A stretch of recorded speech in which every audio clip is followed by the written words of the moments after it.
don't want to play him, wouldn't want to wrestle him. Look at this. There are men who play the game, and then there are men who define it. Shaquille O'Neal was both, a giant in every sense of the word. For years, he ruled the paint like an emperor guarding his empire. But behind the laughter, behind the charm and humor, there lived a warrior, one who never forgot the men who tried to break his crown. At 60, Shaquille O'Neal looked back not just at his triumphs, but at his battles, and the 4 men he could never quite forgive. Because for Shaq, hate wasn't born of bitterness. It was born of rivalry, of blood, of pride. It was born in the trenches where greatness is tested, and where only the strongest survive. Number 1. Kobe Bryant. It seems strange, almost blasphemous, to imagine hatred between 2 men who together ruled the NBA. But even kings can clash when their thrones collide. Shaquille and Kobe were brothers in glory, yet enemies in ego.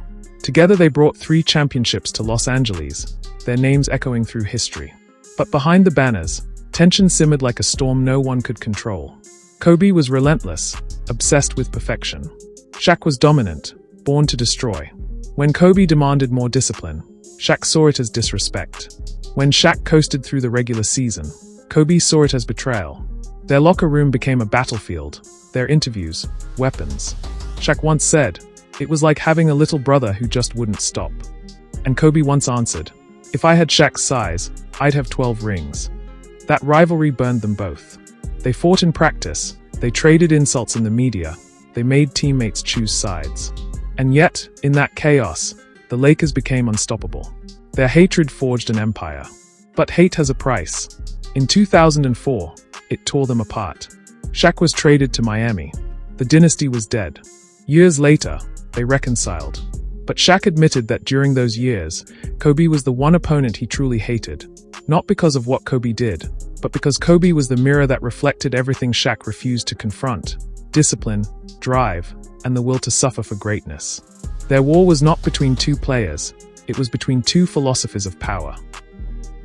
Number 2. Alonzo Mourning. Before Shaq was a global icon, before the laughter and fame, he was just a young center from LSU, entering a league filled with giants. And one of the first men to test him was Alonzo Mourning. Shaq respected toughness, but he despised arrogance. And Mourning had plenty of both. Every time they met, it was personal. Elbows flew, tempers exploded, and words were exchanged that the cameras never caught. Shaq once said, "When I played Zoe, it wasn't basketball. It was war." Mourning didn't back down. He was built like a wall, fearless, defiant. And Shaq hated that, not because Mourning was unworthy, but because he was everything Shaq was forced to prove he could dominate. Their duels became legendary. They battled in Miami, in Orlando, in New Jersey. Each time, the crowd could feel the animosity. And though they shared mutual respect later in life, during their prime, it was venom.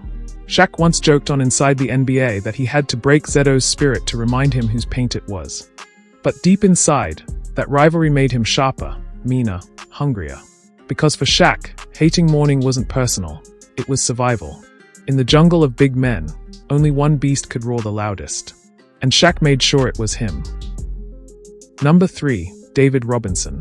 Of all Shaq's rivalries, this one cut the deepest. When he was a young player, hungry for recognition, Shaq claimed David Robinson had snubbed him back in college, refused to sign an autograph, treated him like a nobody. That memory haunted him. It fueled his rise. Every time he faced Robinson, he played with vengeance. He wanted to humiliate the Admiral. He wanted to erase that slight from history. Shaq later admitted he made up that story, that Robinson had never actually disrespected him. But by then, the myth had served its purpose. The hatred was his weapon. Robinson was everything Shaq wasn't: disciplined, humble, clean-cut, the model of composure. Shaq was chaos, force, dominance. Their duels in the 90s were electric. Robinson could not match Shaq's mass, but his footwork, his fundamentals, made him dangerous. Shaq saw him as the perfect symbol of the establishment, the polite giant who represented everything the league wanted, while Shaq represented everything it feared. When Shaq crushed Robinson's Spurs in the playoffs, it felt like a personal victory. Years later, he confessed that his hate had been fiction, but that it had made him unstoppable. "Sometimes," he said, "you need to create enemies to bring out your fire."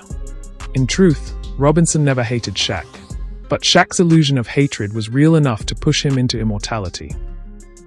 Number 4. Hakeem Olajuwon. There are moments in every great man's life that define his weakness. For Shaq, that moment came in 1995, when the Orlando Magic faced the Houston Rockets in the NBA Finals. Shaq was 23, young, powerful, fearless, but untested. And waiting for him was Hakeem the Dream Olajuwon, a master of footwork and grace. What followed was not just defeat, it was a lesson. Hakeem dismantled Shaq with elegance, patience, and intelligence.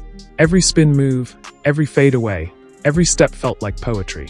Shaq could overpower anyone, but he couldn't touch the dream. The Rockets swept the Magic 4-0. In interviews years later, Shaq admitted that he hated Hakeem, not as a man, but as a memory. "He made me feel helpless," Shaq said. "He showed me that strength isn't everything."